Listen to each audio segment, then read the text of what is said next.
Assalomu alaykum barchaga aziz do'stlar. Bugungi mavzuyimiz SNR. SNR haqida sizlarga qisqacha tushuncha berib o'taman. Hozir asosan OHLC, ya'ni Open High Close Low o'shalarni o'tamiz. Shamma qanaqa bo'lishini bilib olishimiz kerak bo'ladi. SNRda oramizda deb bilaman, yangilar bor. Tak. OHLC ya'ni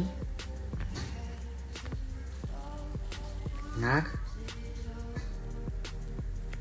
ochilishi tepaga harakatlanyapti, to'g'rimi?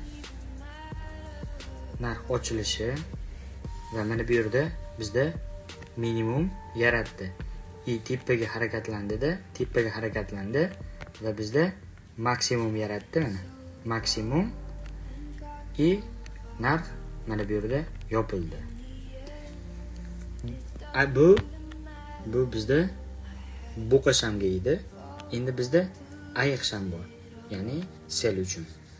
Narx tepada ochiladi bu yerda. Narx ochilishi, maksimum yaratishi va narx pastga harakatlanishi plus minimum yaratdi va narx mana bu yerda yopildi. Bu asosan ayiq sham. Yana qaytarib o'taman. Narx ochilishi, minimum yaratishi, maksimum yaratdi va narx mana bu yerda yopildi. Bu yerda ham xuddi shunday. Narx mana bu yerda ochildi, maksimum yaratdi, narx pastga tushdi, mana bu yerda minimum yaratdi va mana bu yerda narx yopildi. Tushunarli-a? Bu juda ham qisqacha. Xo'p. Endi bizga asosan nima kerak? Asosan bizda support ko'rinishi, support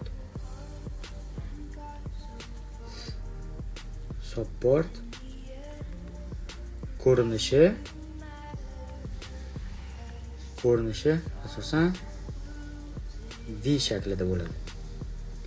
Ya'ni V shaklida bo'ladi. Endi bizda resistance bor.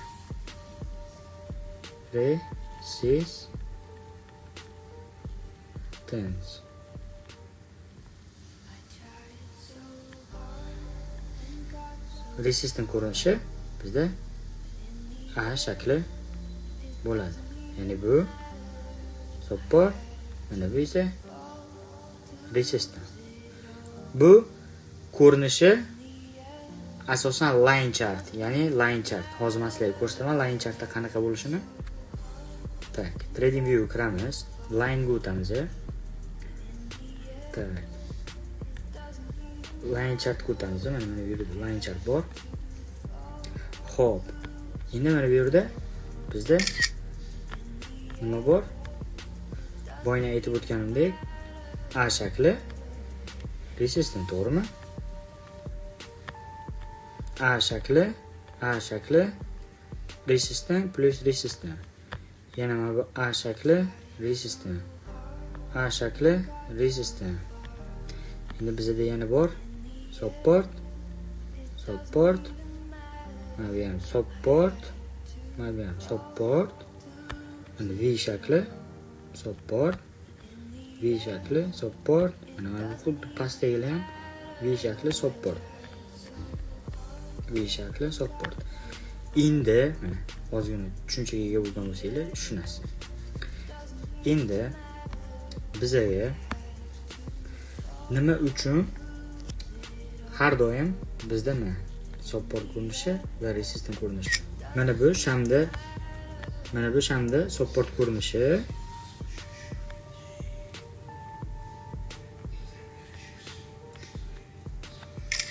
mana bu shamda resistance ko'rinishi.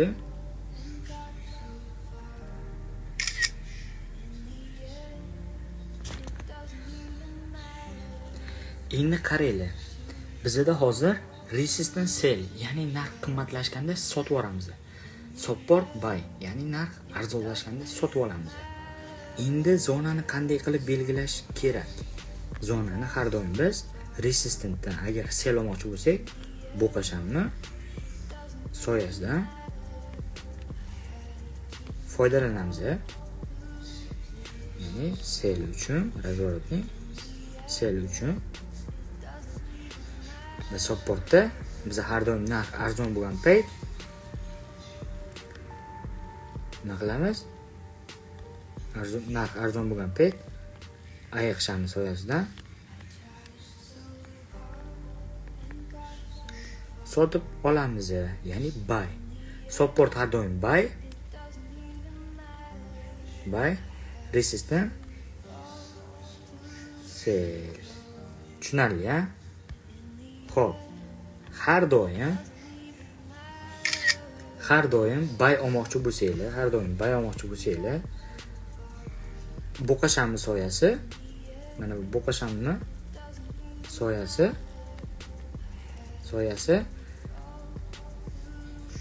har doim sel olmoqchi bo'lsanglar, mana bu oyoq shamni tanasimas soyasidan foydalansanglar bo'ladi.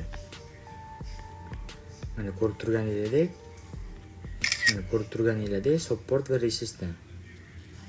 Line chartda yangi bo'lsanglar, bu sohada line chartda topib olishingiz juda ham oson bo'ladi. Asosan shamda biza zona tortamiz xolos. Mana aytib o'tgandek. Misol uchun bu resistance, to'g'rimi? Endi biza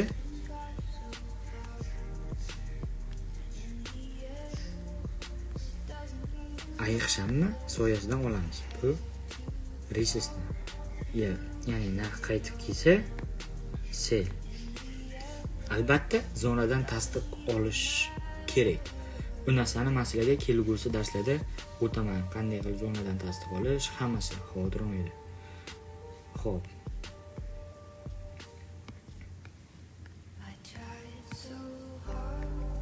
Mana bu yerda bizda nima bor? V shakli. Har doim buy uchun bu qashamni soyasidan foydalanish kerak. Tushunarli, ha? Bu sizlarni zonanglar bo'lib beradi. Agarda bu savollar bo'lsa, kelgusi darslarda Xudo xolasa bemalol savollarni berishingiz mumkin bo'ladi.